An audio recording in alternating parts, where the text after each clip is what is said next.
Olá, bom dia a todos. Que a paz do Senhor esteja com cada um de vocês. Que o Espírito Santo de Deus possa habitar no coração de vocês e fazer morada em vossos corações eternamente. E hoje nós vamos falar um pouco do que Deus pode fazer em nossas vidas. Se nós pegarmos um exemplo de uma mulher muito conhecida na Bíblia, chamada Maria.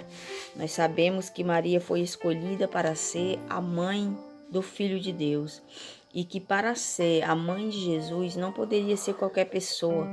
Tinha que ser uma pessoa digna, uma pessoa de coração humilde, íntegra. E nós sabemos que Maria foi essa pessoa, que ela era temente a Deus.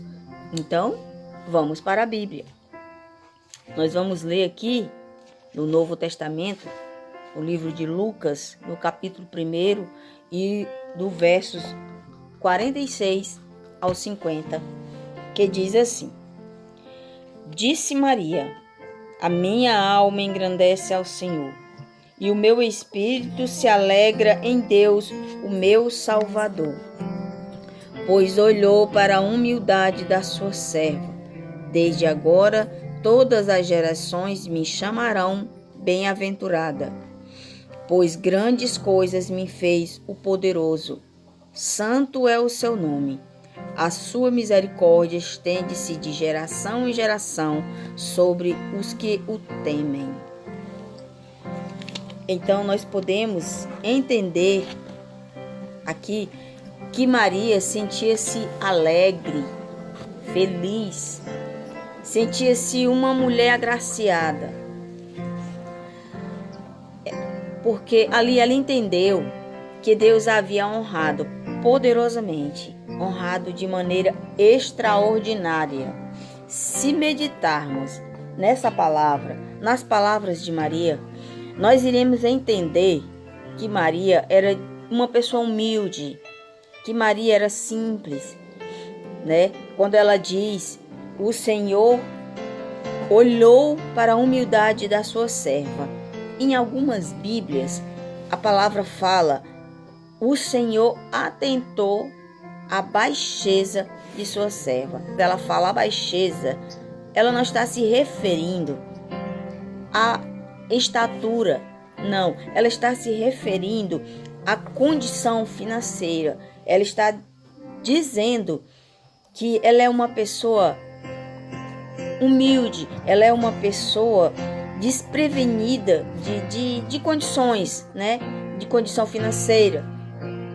Então nós podemos entender que Deus não estava buscando em Maria a sua posição social, porque a palavra de Deus lá em Lucas, capítulo 1 e o verso 26, a palavra de Deus nos diz que Maria morava em uma cidade da Galileia chamada Nazaré.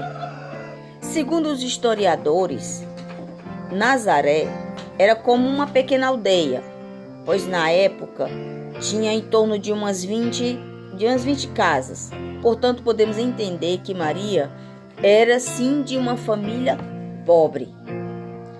E nós sabemos que para a sociedade, pessoas como Maria, que é como eles titulam, né, de classe baixa, sabemos que para a sociedade, esse tipo de pessoas, elas não têm nenhum tipo de importância. A sociedade, ela não dá muito importância para essas pessoas, né? Porque na mente dessas pessoas, na mente dos poderosos, dos que têm muito dinheiro, essas pessoas elas são insignificantes, elas não têm nenhum valor.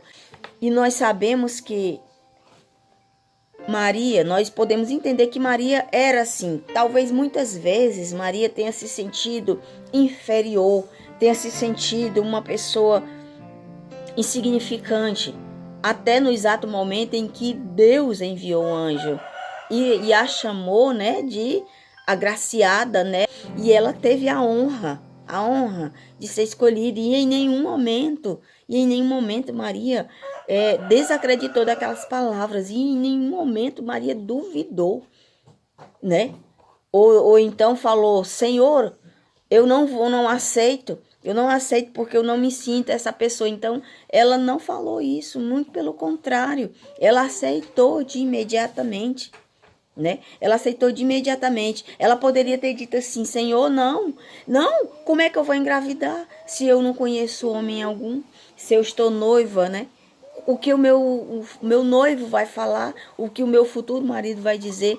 Não, Maria, ela aceitou de prontidão as palavras do anjo e aceitou de improntidão ser a mãe do Senhor.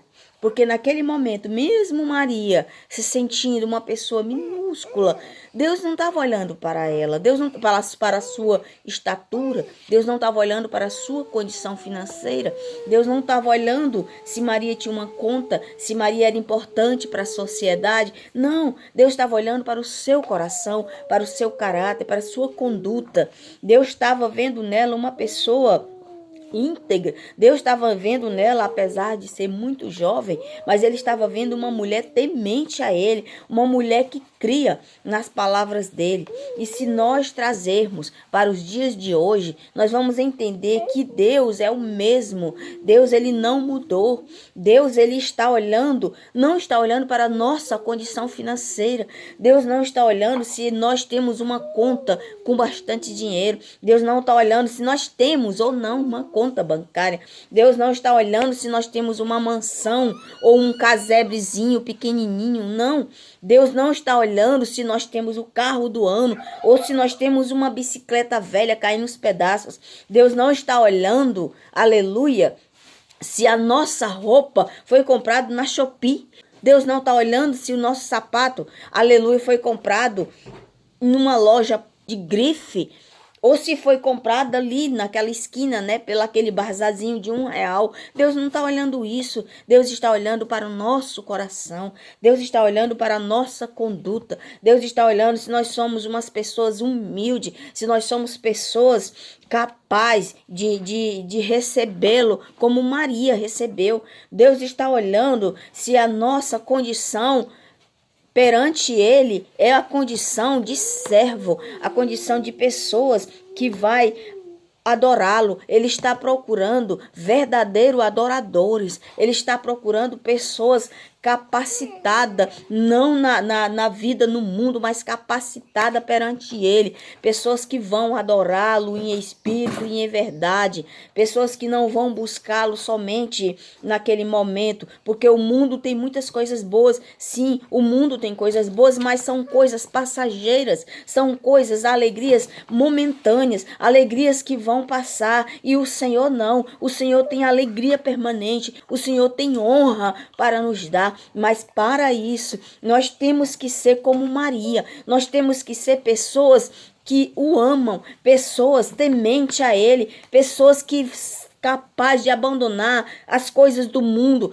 capaz de abandonar tudo que o mundo nos oferece, mesmo que a nossa condição financeira seja mínima, mas Deus está buscando em nós adoradores, pessoas que vão aceitá-lo de verdade, pessoas que vão aceitar e acolher e crer na palavra do seu Filho Jesus, que veio ao mundo através de uma jovem que se sentia pequena, e Deus a honrou, e Deus levantou perante as nações, e como ela disse, todas as nações de geração em geração irão me chamar de bem-aventurada, porque ela se sentiu aventurada, porque Deus a honrou, porque Deus lhe deu poder, não poder de fazer milagre, não o poder, aleluia, de curar, porque a palavra de Deus nos diz que só há um que é capaz de curar, que só há um que é capaz de salvar, que é Jesus, e que Maria o recebeu de braços abertos, o recebeu com toda honra e toda glória, a ponto de chamá-lo o seu próprio filho, que Deus a instituiu como mãe, de chamá-lo de meu Salvador, porque Jesus, ele era Salvador de todos, ele era, é e será eternamente. Que nós possamos ser como Maria, que nós possamos acolher a palavra de Jesus, que nós possamos ser pessoas tementes a Deus, para que Deus possa fazer grandes coisas em nossas vidas, para que Deus possa nos honrar, assim como ele honrou Maria. Amém? E que o nosso Senhor Jesus Cristo habite no coração de vocês, que o Santo Espírito de Deus possa trabalhar na vida de cada um de vocês, possa adentrar em vossos corações e assim abençoar sua casa, sua família, seus trabalhos, seus projetos, e que a vida de vocês estejam eternamente nas mãos do nosso grande Salvador. Amém? E fiquem em paz e até o próximo, se Deus assim nos permitir. Amém.